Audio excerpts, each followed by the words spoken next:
Hello and welcome into another episode of Locked On Wolves. Today on the show, what the Wolves need to change ASAP as they head into a tough weekend of games at Memphis and at Cleveland Friday and Sunday, respectively. We'll break that all down. The wake of another terrible loss on Wednesday, comments from Chris Finch and others following practice. We'll talk about all that here today on the show. Welcome in. You are Locked On Wolves. You are Locked On Timberwolves, your daily Minnesota Timberwolves podcast. Part of the Locked On Podcast Network.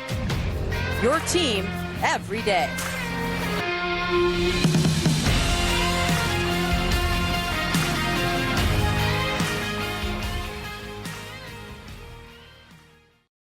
Hello and welcome to the Locked On Wolves podcast, part of the Locked On Podcast Network, your team every day. My name is Ben Beecken. I'm the host of Locked On Wolves. Today's episode is brought to you by BetOnline. BetOnline has you covered this season with more props, odds, and lines than ever before. BetOnline, where the game starts. Happy Friday, everybody. Happy Timberwolves game day. Happy weekend. And a big thank you for making Locked On Wolves your first listen every single day. Locked On Wolves is free and available everywhere, including YouTube, as well as all of your favorite audio platforms. You can find us on Apple, Google, Spotify, Odyssey, really anywhere you listen to podcasts. You can also now watch the show on the Locked On Sports Minnesota app, which you can find both on Roku and Amazon Fire TV. This show, as well as all of your other favorite Locked On Minnesota podcasts. More great local sports coverage 24/7, and it's free. Download the Locked On Sports Minnesota app today on Roku or Amazon Fire TV. Lastly, you can also follow the show on Twitter at Locked On T-Wolves. Don't forget the T, and also at Beecken, and that's with two B's, two E's, C-K-E-N. All right, so the Wolves are not in a good spot. I know I'm breaking news by saying that. They're 5-7 now, and this, last year they started 4-9. But expectations were obviously much higher, et cetera. I had a couple of shows this week where I kind of just laid that all bare. And if you missed Wednesday's game, go listen to Thursday's podcast. I was fairly blunt. Marnie Gellner and I on the live postcast Wednesday, same thing. Where like, hey, this is where we're at. Like, there's nothing else really. We can't sugarcoat how badly the Wolves have played, and I'll reiterate these points I made yesterday on the show.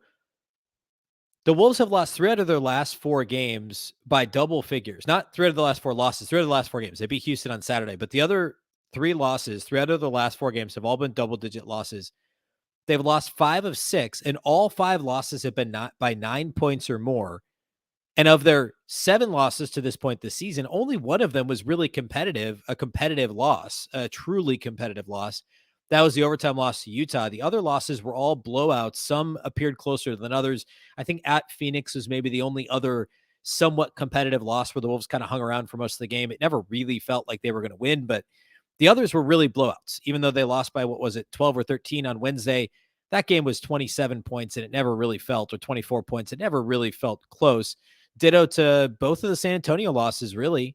So we're not in a good place here in terms of where the Wolves sit. 5-7 wouldn't be good, but the type of 5-7, not all 5-7s are created equal, right?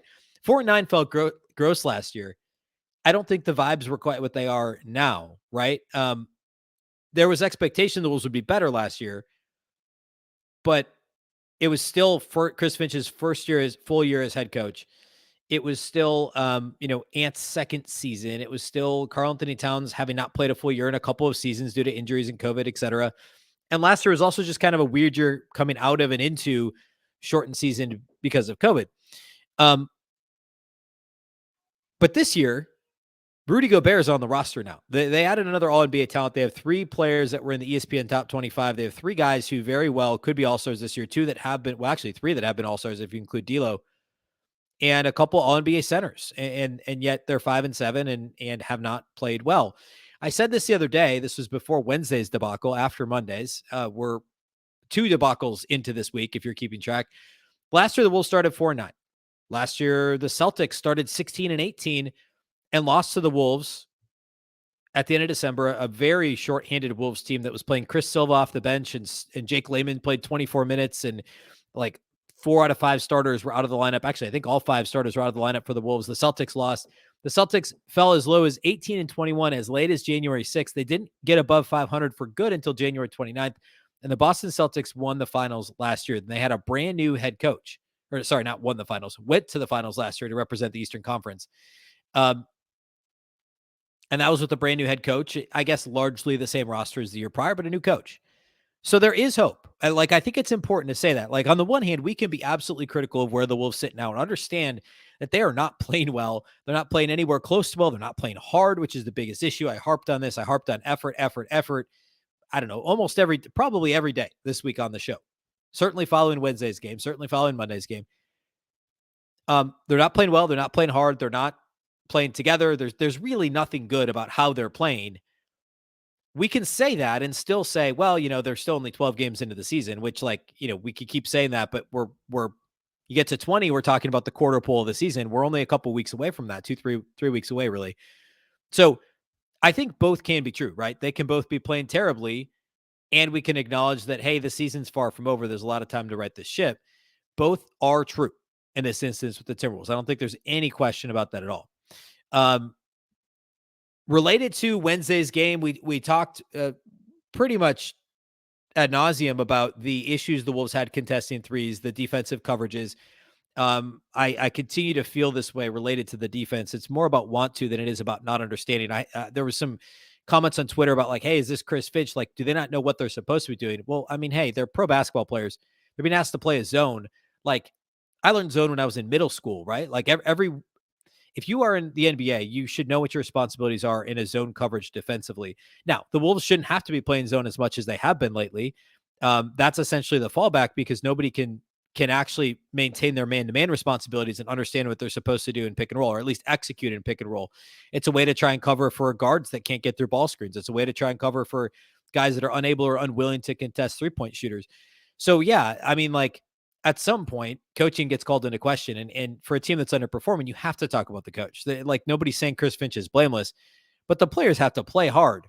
The players have to put forth an effort before we can sit here and say, oh, man, Chris Finch is the problem. Like, I don't think that's where we're at. Now, again, at some point, he's like, the head coach's role in the NBA, there is a sense of motivation there. Like, I mean, we could play hey, they're professionals all day long, but it's about managing personalities. It's about motivating guys that might need that extra push. It's about managing rotations and managing expectations among players and those personalities. And you look at the best coaches in NBA history, and they were all good at those things. And to this point, we've heard about how Chris Finch is a very relational coach, and he does a good job with that. And we'll see if he can pull them out of this tailspin. He pulled them out of 4-9 last year. He got them to 46 wins in the playoffs. I don't think it's time to start. Like, we could question some of the rotation decisions, certainly, but, like, we're all just feeling this thing out still. We're 12 games into it, right? And he didn't even really have a full rotation in preseason to play with either. So this is like behind where you'd even expect the Wolves to be in terms of understanding what they really have and who's going to be playing together in what lineup groupings. Chris Finch said this at practice on Thursday. He was asked about the starting lineup and if they would shake something up, but he said they've talked about it, they've thought about it, but he's not convinced that that's the problem at this stage, that that's necessarily going to solve anything. Which I appreciate, right? Like, you could do the mix things up thing, but again, 12 games in, like, this is the start. Like, the only real possible change you could make, like, you're not going to bench D'Angelo Russell yet. Like, they're not to that point. I would agree with anyone that says he's playing the worst of any Timberwolves starter. Not on Wednesday. Ant was by far the Wolves' worst starter, but the body of work over 12 games, I get why you would bench D'Lo from a basketball perspective, but there's more to it than that, right? You have to factor in personalities, contract, etc. That does matter, like it or not. It's part of the calculation. We're talking an 82-game season. We're going into game 13. You don't pull the plug on D'Lo as a starter, as a max contract player who is brought in to pair with Karl-Anthony Towns, who you won 46 games with last year as your starting point guard. Say what you will about D'Lo, but all those are facts, right? The only possible change would be to put Jaden McDaniels on the bench and to start Taurean Prince or Kyle Anderson.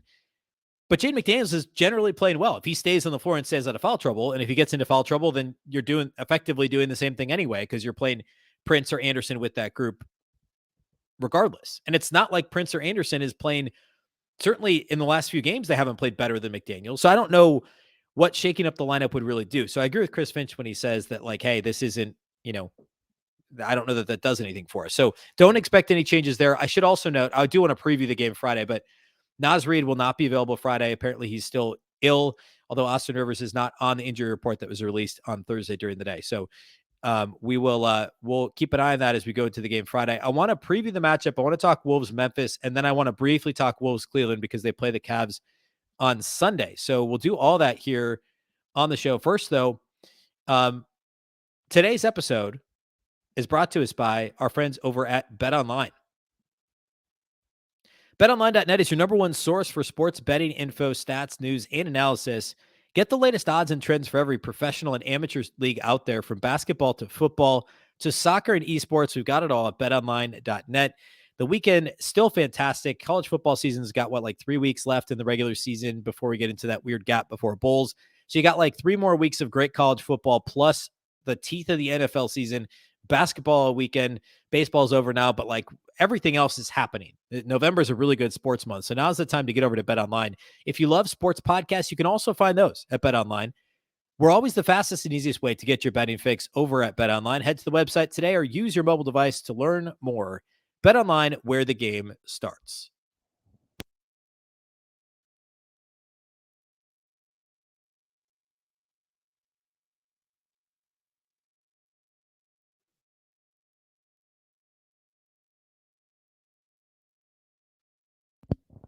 Thanks again for making Locked On Wolves your first listen today. Now, for your second listen, go check out Locked On Sports Today. From the games that matter the most to the biggest stories in sports, go beyond the scoreboard and behind the scenes with local experts and insights that only Locked On can provide. Locked On Sports Today, available on this app, YouTube, or wherever you get your podcasts. Okay, let's talk Wolves Grizz. And there's no better place to start here than looking back at last season. Over the course of the regular season, the Wolves and Memphis played each other 4 times. There were only a couple games where both teams were basically full strength. I think Ant missed 1 game. I think Ja missed 1 game, I believe. In the regular season, one of the biggest takeaways that I had going into the playoffs was how well D'Angelo Russell had played against the Grizzlies. That was a big talking point heading into that series. Everybody was worried about the physicality of Jaren Jackson Jr. Everyone was worried about how Karl-Anthony Towns would deal with the massive front court that Memphis has and how the Wolves would keep in check Dylan Brooks, who always seems to kill them, et cetera, and obviously Ja.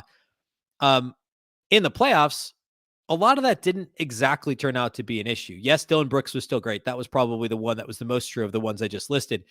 And Desmond Bane obviously was phenomenal. We'll talk more about him in a minute.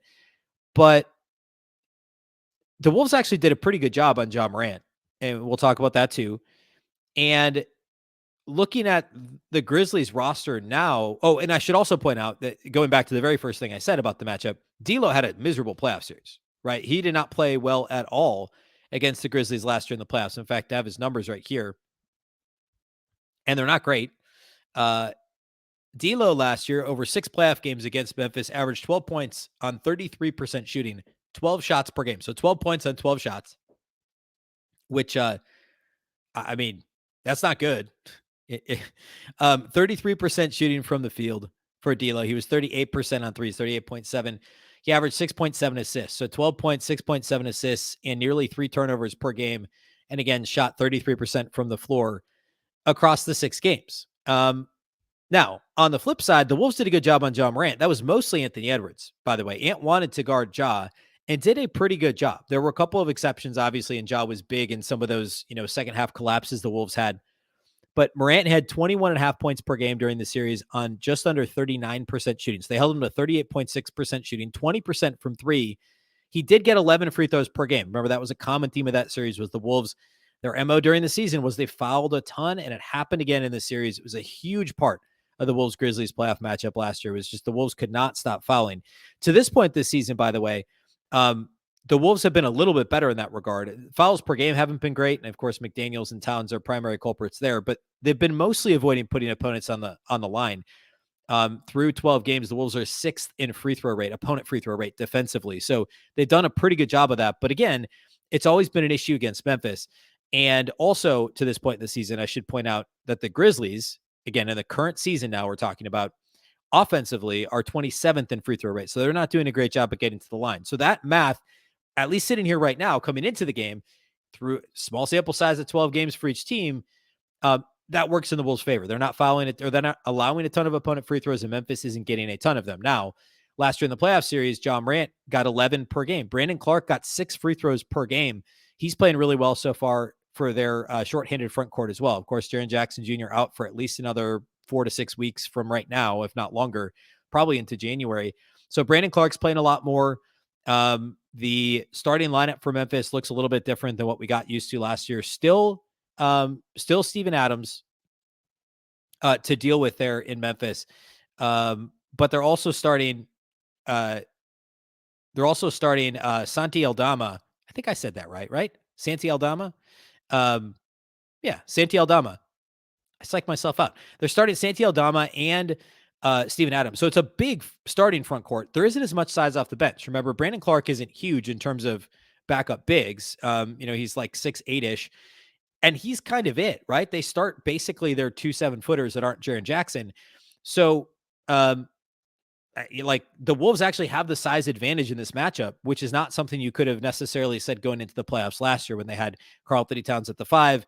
Nas wasn't really consistently in the rotation. And so it was Towns and it was Jared Vanderbilt. And I should say Nas got rotation minutes as the backup 5, but he wasn't as big of a piece as he may be here in this particular game, or would have been, I should say, if he hadn't been in, or if he wasn't sick. But Nas last year in the playoffs only played in 5 of the 6 games, and he averaged 11 minutes per game in the games he got into, and just wasn't a big part of what the Wolves were doing. It was all about Towns. It was all about Vanderbilt. And that was essentially their size, right? Jaden McDaniels, Taurean Prince were the only other guys that played any minutes at the 4 in that series for Minnesota. So size isn't necessarily a thing to be worried about in this one. But going back again to last year's playoffs, from the Wolves side, Anthony Edwards was fantastic in that series. 39 minutes per game, 25 points per game, shot 45% from the field and 40% from 3. Karl-Anthony Towns was great too, 22 points, 12 rebounds per game, 49% from the field and 45.5% from 3. Ant and Cat were by far the Wolves' best 2 players. They just didn't get a ton of help in this series. So obviously, neither of those guys played well Wednesday. Towns has generally been the Wolves' best player over the last 10 days or so. But they need Ant to come to play in the worst way for so many reasons on Friday in Memphis. And who knows? I mean, this matchup may just be enough. Ant actually said something post-game on Wednesday about how maybe Memphis could bring it out of them, something to that effect. I'm paraphrasing. But, like, it's kind of sad, but it's also, like, whatever it takes, right? Whatever's going to light a fire under you. And if it's the team that you don't like, that you lost to in the playoffs last year, and you're trying to, Ja Morant is that other kind of young superstar that everybody loves. All the kids love Ant. All the kids love Ja. Ant's 1 year behind him. We've talked at length on the show about the Ja-like third-year leap that we're hoping Ant makes. He's the furthest thing from that sitting here right now. Could this be the matchup when people hear about, like, hey, Ja Morant, like, this isn't being billed as Ant versus Ja, because Ant has been so disappointing, right? The promos on ESPN all have Karl-Anthony Towns. Like, is that going to wake Ant up? Does he care? I don't know. It feels like the sort of thing he might care about. Remember what he said about the fans in Memphis? Like, maybe there's something there where they get him going. Now, here's hoping they get him going to the tune of smart shots, good passing. If he wants to be ball dominant, fine, but pass the basketball, Anthony Edwards, and not just the tunnel vision, probing, step back jumper, going to get into the paint, not really fight through contact, and then get mad that I don't get a foul call and not get back defensively, because that's what we've seen over the past week and a half or so from Anthony Edwards, 2 weeks. Which Ant is going to show up in Memphis? I have a feeling, that maybe, just maybe, this is a fire that can light underneath Ant. Just playing at Memphis on ESPN, national TV game in that 8:30 p.m. Central window on Friday. This might be something that gets him going. Just the matchup and the circumstances could get him going. For the Wolves offensively, going back to the series last year, nobody else averaged more than 12 points per game, and that was D'Lo on 33% shooting. Remember, the Wolves featured Patrick Beverley a little bit to try and take advantage of Ja on defense, and it worked in stretches. But like, that was only a really temporary solution, and ultimately it didn't pan out for the Wolves. So I don't know, Ja obviously can be taken advantage of defensively. The Wolves need to hunt that matchup, whether it's D'Lo or whether, I doubt they try and put him on Jaden McDaniels. Jaden's been good enough offensively. If he can stay out of foul trouble, he could perhaps have a big game against Memphis. I think that's on the table here. Memphis doesn't really have anybody in their starting lineup that's really going to check him and do a good job of it, I don't think. Sitting here right now, who's on the wing for them, right? You have Ja, you have Dylan Brooks, you have Desmond Bane. I don't know which of those guys is really going to be able to stop McDaniel's length. There's things to like about Dillon Brooks, but his defensive consistency is not one of them. I will say he always kills the Wolves on offense. Last year in the series, Dillon Brooks averaged 16 and a half points per game on 38% shooting, but he was 37% from three. So far this season, Dillon Brooks isn't quite shooting the ball that well all the way around. Oh no, he's 42% from three. He's 40% from the floor. But I think the Wolves could find something in Jaden McDaniels in this game on the wing. I think he has the opportunity to do some damage against Memphis in this matchup. Okay. I want to close out a couple more thoughts on the matchup. Things Memphis does well as a team that the Wolves may or may not match up well against. I want to hit a couple of those, and we'll close with a quick discussion on the Cleveland Cavaliers as well.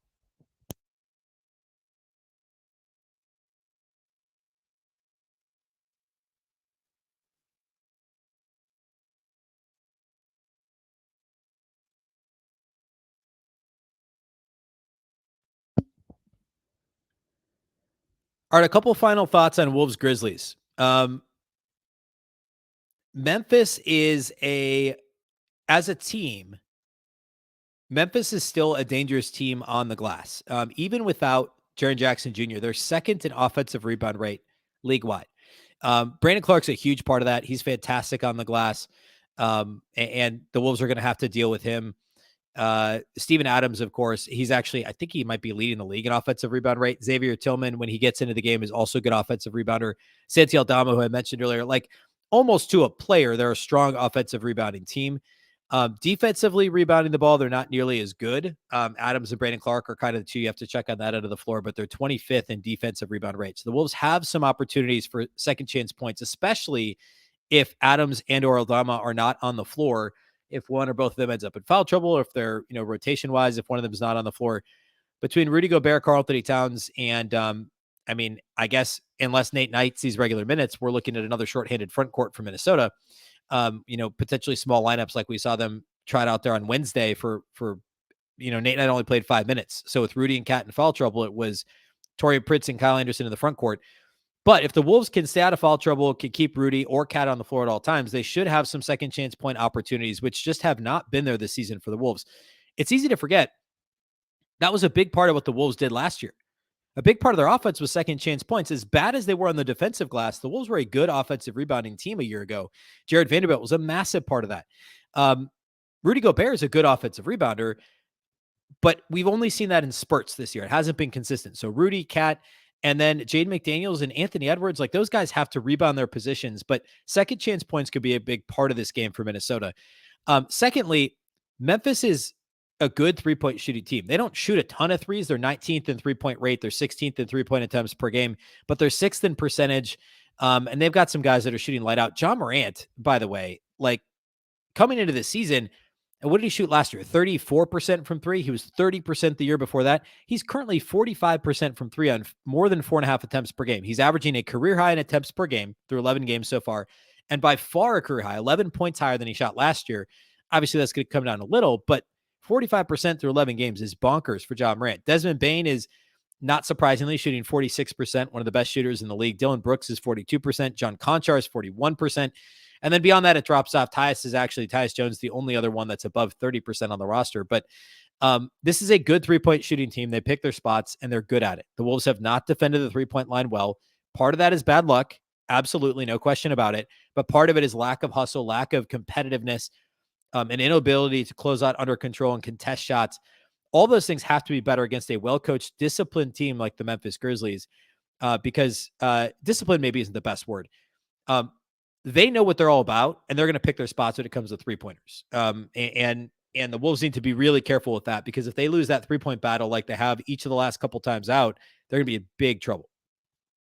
So offensive rebounding opportunity for the Wolves. Second chance points will be important. Defending the three-point line will be extremely important against this team.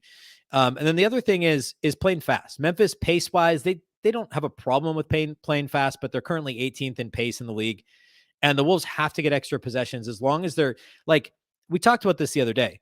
Yes, getting back in transition has been an issue defensively, but they're just not getting out and running enough. D'Lo, Ant are both guilty of slow walking the ball up the floor.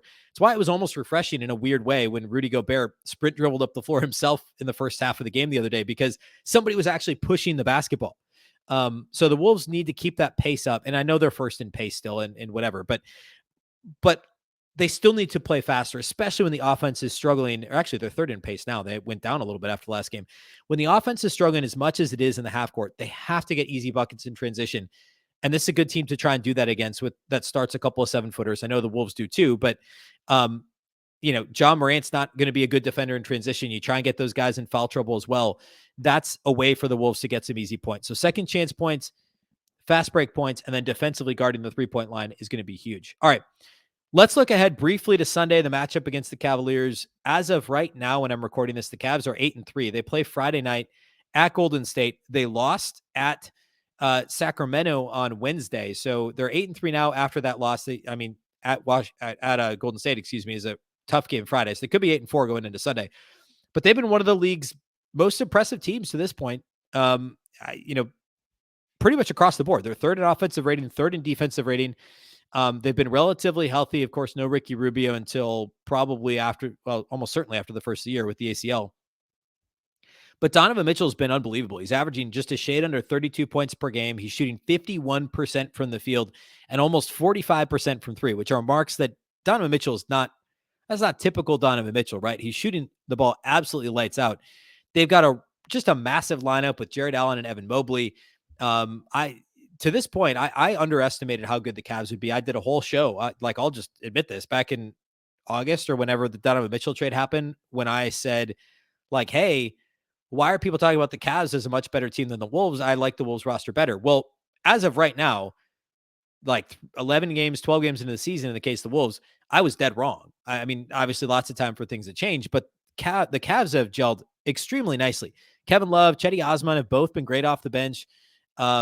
Darius Garland has started to play well for them. They've got a couple of good perimeter defenders, Isaac Okoro. Karis LeVert hasn't been great offensively, but he still gives them something in terms of length and size. This is just a well-rounded team. The Wolves are absolutely going to have their hands full with the Cavs. The Cavs are 18th in three-point attempt rate, but they're second in percentage. So not all too different from Memphis. They actually take less and make a higher percentage of threes than Memphis. 40% as a team from three for the Cleveland Cavaliers. And they're number one in defensive rebound rate. Jared Allen is an absolute monster. Of course, Kevin Love is still a monster on the glass. His rebound rate is 38.8%, which is nuts. Jared Allen and Evan Mobley are both really good on the glass as well. Robin Lopez has been a good player for them too. So I really like their team. I really like the Cavs, and that's going to be a tough matchup on Sunday. My quick keys for that game are going to be rebounding the basketball. It's going to be hard to get second chance points against them, but at least keep them off the offensive glass where they're 12th in second chance points. Run them off the line wherever possible. And the best players have to stay out of foul trouble against Cleveland. They need the size of Rudy and Cat. They need the length of Jaden McDaniels, and the Cavs do a good job of getting to the line. So more important than ever, the Wolves have to be really careful about just staying on the floor against the Cavs. But that should be a fun game. I mean, if the Wolves can play well Friday, be competitive in Memphis, and hopefully get a win, that game in Cleveland on Sunday should be a ton of fun to watch the JB Bickerstaff coached Cavaliers, to see Mitchell and Gobert play each other, to see Kevin Love again. That should be a lot of fun. That'll be a Sunday evening game. And then, of course, that post-game pod will be Monday. So after Friday's game, we'll do the live postcast with Marnie Gellner about 45 minutes following the game. So that'll be I don't know. That game doesn't tip until 8:30, so it'll be done at about 11 Central. So it'll be a little before midnight. Marnie and I will get on the live postcast on the Locked On Sports Minnesota YouTube channel, and that'll post on the Locked On Wolves feed. No full post-game pod on Friday, but Sunday following Wolves Cavs will go live again with Marnie 45 minutes after that game. That's an earlier start, a 5 p.m. Central tip. And the Monday morning podcast will be the post-game pod following Sunday's game. All right, that's all we have for you today here on the show. Thanks again to those of you that do make Locked On Wolves your first listen every single day. It's absolutely massively appreciated. Please help us out with a subscribe on YouTube, a follow, a like on the video, comments, etc. It all helps, and we really appreciate it. A review, if you listen on Apple, would help a ton too. Of course, you could also follow the show on Twitter at Locked On T-Wolves and at Beecken. You can watch the show on the Locked On Sports Minnesota app on both Roku and Amazon Fire TV, so be sure to check that out. The Locked On Wolves podcast is part of the Locked On Podcast Network. Remember, the Locked On Network is your local experts on all the biggest stories. For your second listen today, go check out the Locked On Sports Today podcast, the biggest stories of the day, plus instant reactions, big game recaps, and the take of the day. Available on the Odyssey app, YouTube, and wherever you listen to podcasts. Once again, I'm Ben Beecken. This is the Locked On Wolves podcast, and we'll catch you next time.